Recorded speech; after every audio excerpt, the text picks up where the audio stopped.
Selamat malam kepada pendengar-pendengar kisah seram di VR Page. Perkongsian saya pada malam ini adalah berdasarkan pengalaman saya sendiri. Dan kisah ini mengisahkan tentang apartemen Taman Surya Penampang. Sebelum itu, saya mengingatkan Anda sekali lagi, segala penceritaan dan segala perkongsian yang saya kongsikan kepada Anda di luar sana adalah berdasarkan perkongsian atau pengalaman daripada followers saya, dan saya merahasiakan identiti sebenar mereka ataupun kamu. Sebelum Anda meneruskan untuk mendengar cerita seram saya pada malam ini, jangan lupa sediakan kopi Anda, jangan lupa sediakan rokok Anda, dan yang paling penting, sambungkan earphone di telinga Anda untuk lebih syok. Kisah kali ini terjadi kepada diri saya sendiri. Saya bekerja di Penampang dan tinggal di apartemen Taman Surya bersama beberapa orang sepupu saya yang juga bekerja berdekatan area tempat tinggal tuh. Sebelum tuh kami ini tinggal di area Inanam dan berpindah di apartemen tuh sebab dekat dengan tempat kami bekerja. Tapi satu hal yang kami tidak sangka, yang rumah tuh rupanya ada penunggu. Mungkin sebab bangunan tuh sudah lama, atau ada kisah penyewa sebelum ini. Setelah lebih kurang 3 bulan kami menetap di apartemen itu, ada beberapa gangguan halus seperti lampu terpasang sendiri, dan saya mendengar seperti ada orang yang mandi. Tapi bila saya pergi tengok di bilik mandi, tiada pula orang yang mandi. Saya ingat sepupu saya yang mandi, padahal sepupu saya tengah bermain game di bilik dorang. Saya pun heran. Tapi pada masa itu saya coba untuk fikir positif. Mungkin bunyi itu dari jiran di atas yang mandi. Satu hari ini, kawan sepupu saya datang di rumah untuk melepak, bercerita sambil kami minum kopi dan bermain game. Masa itu jam menunjukkan sekitar jam 8 malam. Jadi kawan sepupu saya ni terlampau banyak sudah minum kopi, so dia balik-balik pergi tandas lah. Mau 3 kali sudah dia pergi tandas macam tu. Tapi yang keempat kali ini, dia tiba-tiba berdiri lama di depan pintu tandas, macam dia tengah melihat sesuatu.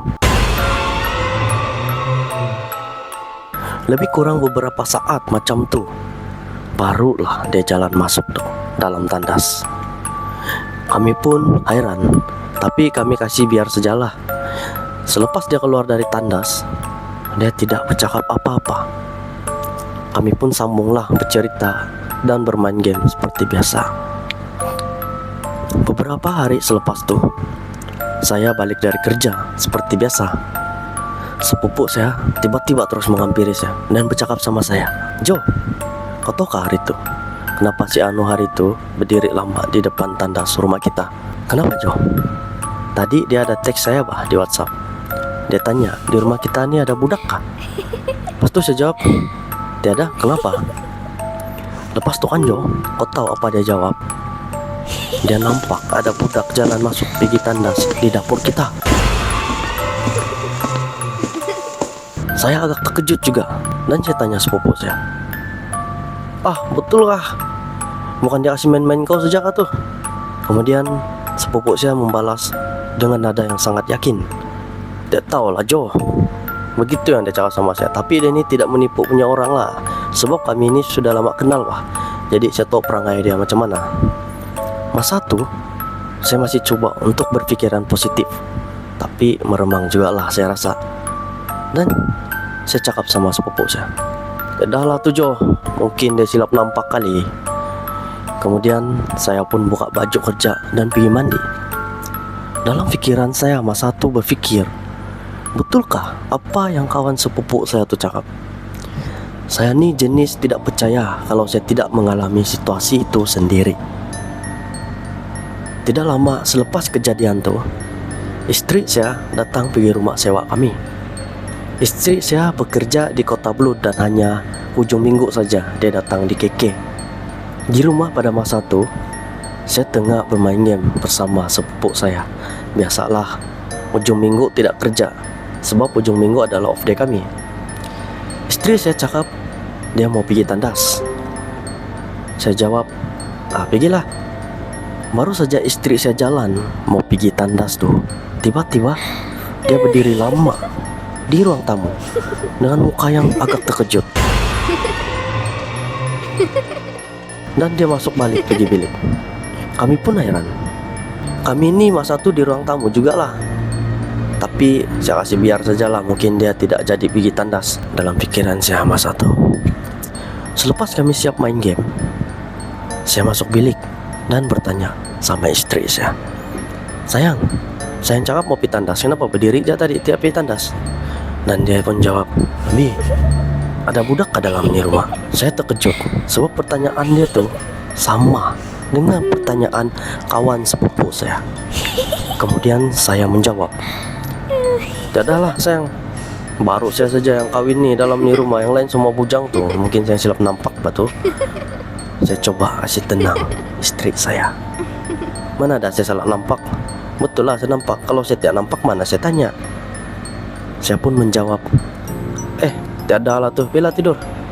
Saya kemudian terus mengambil bantal dan melelapkan mata. Tapi pikiran tengah berpikir, kenapa istri saya dan kawan sepupu saya ni nampak benda yang sama dalam rumah tuh. Apa yang ada dalam rumahnya? Dalam pikiran saya pada masa itu. Beberapa hari selepas kejadian itu, sekitar jam 9 malam, saya tidak bermain game sebab penat kerja dan besok kena awal bangun mau pergi kerja. So, saya tidurlah di ruang tamu sebab dalam bilik itu agak panas walaupun ada kipas. Baru beberapa menit saya terlelap, saya bermimpi ada seekor kucing berwarna hitam di dalam rumah sewa tuh. Saya dan sepupu saya kejar tuh kucing di dalam rumah tuh, dan kucing tuh berlari masuk di dalam tandas tempat kawan sepupu saya nampak budak. Saya terus terbangun sebab saya ingatkan betul rupanya mimpi saja. Tapi yang menghairankan saya, kucing berwarna hitam dan lari pergi tempat yang sama. Dalam hati saya, apa yang tidak kena sama rumah ni ya? Saya terus melelapkan mata saya semula. Kejadian tu saya tidak ceritakan sama sepupu saya sebab takut nanti orang tidak tenang tinggal di sana pula. Lagipun itu cuma mimpi saya saja. Setelah kejadian mimpi saya tu, seperti biasalah, saya ni balik kerja awal sebab saya satu orang saja dalam rumah yang bekerja office hour. Sepupu-sepupu saya yang lain tu bekerja shift dan balik rumah lewat sikit. Sampai saya di rumah, saya buka lampu di bahagian ruang tamu saja. Saya tengoklah dalam bilik sepupu saya. Mungkin orang balik awal masa tu, tapi tidak juga orang. Jadi hanya saya satu orang sajalah dalam rumah tu. Dalam hati saya, oh mungkin orang kerja shift kali.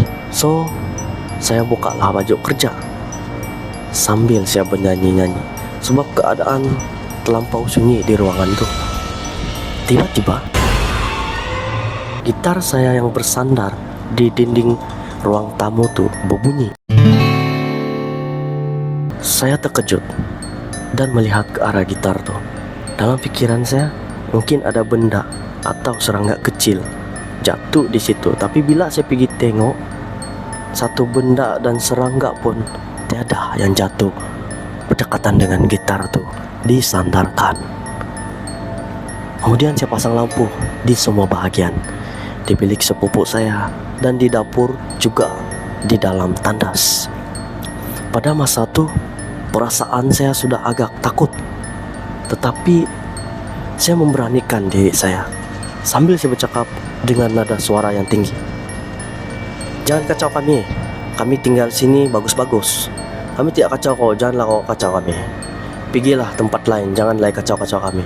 Kami ini bukan orang yang jahat. Begitu yang saya katakan di dalam rumah tuh walaupun saya bersendirian. Selepas itu, saya terus pergi mandi. Setelah beberapa hari kejadian tuh, barulah saya ceritakan sama sepupu saya.